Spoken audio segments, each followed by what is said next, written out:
Olá, eu sou Karina Jacques, professora de Direito Constitucional, e eu vou comentar com você nesse vídeo a questão 4 do 12º Exame de Ordem. Estou comentando com vocês algumas questões da segunda fase do Exame de Ordem, priorizando os temas mais cobrados, ok? E a organização do Estado é um tema bastante cobrado.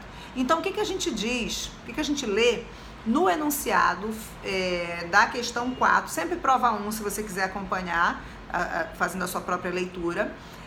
O que diz o enunciado da questão 4 do 12º Exame de Ordem? Diz o seguinte: após intenso debate, a Assembleia Legislativa do Estado X editou a Lei número 1001, de iniciativa do deputado M, que prevê a obrigatoriedade de instalação em até 360 dias de um sistema eletrônico de limitação da velocidade dos veículos automotores de baixo custo, a fim de reduzir o número de acidentes com vítimas nas estradas estaduais.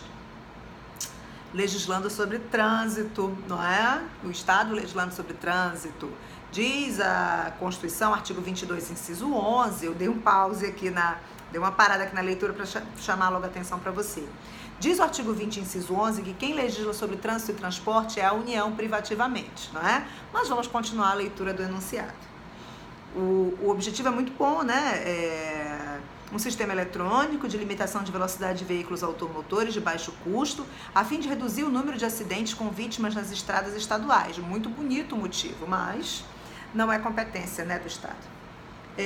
Irritado, o deputado P, da oposição, quando procurado por jornalistas, afirmou que estava envergonhado daquele dia, pois a lei aprovada era uma piada, uma palhaçada ridícula.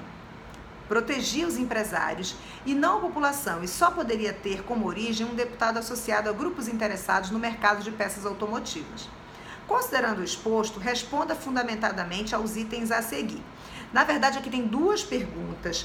A primeira, ela não é sobre a organização do Estado. A primeira é sobre o Estatuto dos Congressistas. Então, eu vou comentar com você, vou fazer a pergunta, vou comentar, vou ler o gabarito, mas eu não vou explorar tanto, porque essa questão, ela se repete num outro vídeo, que aí o título do vídeo vai ser Estatuto dos Congressistas. Aí quem quiser procurar a fundamentação melhor, vai assistir de novo esse vídeo. E aí eu vou fazer o inverso, eu faço o inverso no outro vídeo, né? No outro vídeo eu dou mais destaque à primeira pergunta, tá? Então eu vou passar pela primeira pergunta, vou comentar, mas não vou aprofundar tanto. Então, olha só, o deputado P pode ser responsabilizado pelas ofensas proferidas durante a entrevista?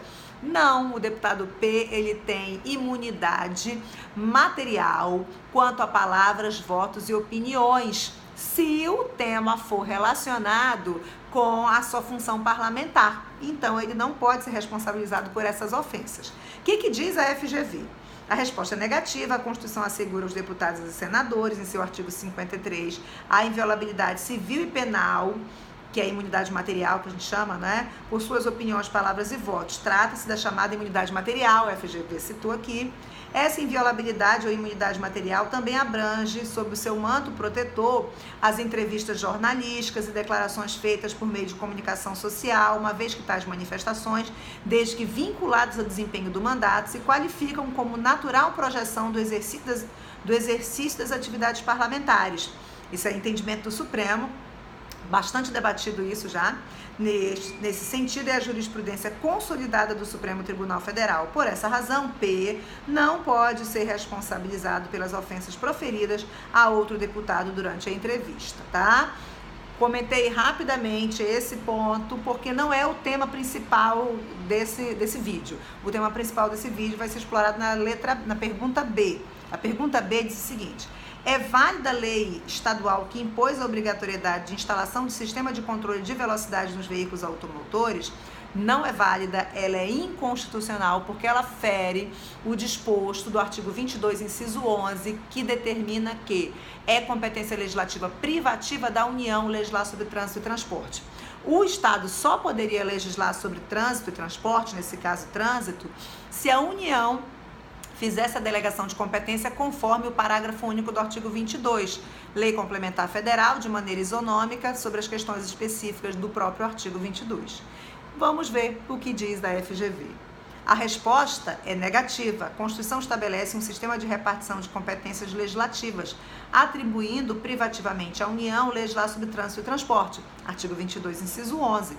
Nesse sentido, não se admite aos Estados a edição de lei que disponha sobre a adoção de mecanismos ou sistemas eletrônicos de controle de velocidade de veículos automotores, por constituir invasão de tema reservado à competência privativa da União.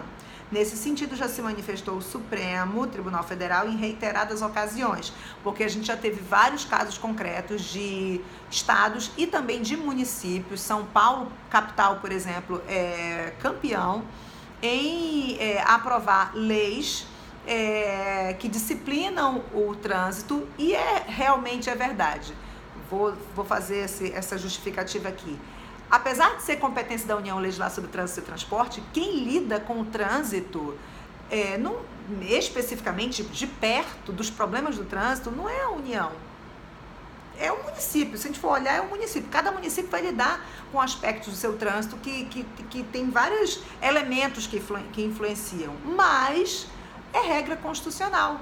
Portanto, toda vez que um estado ou um município legislar sobre trânsito e transporte, as suas leis podem ser questionadas via controle de constitucionalidade. No caso do estado, ADI, no caso do município, a DPF, arguição de descumprimento de preceito fundamental, caso se encontre ali a competência residual da DPF, tá bom? Fechamos aqui a nossa questão 4 do 12º exame de ordem.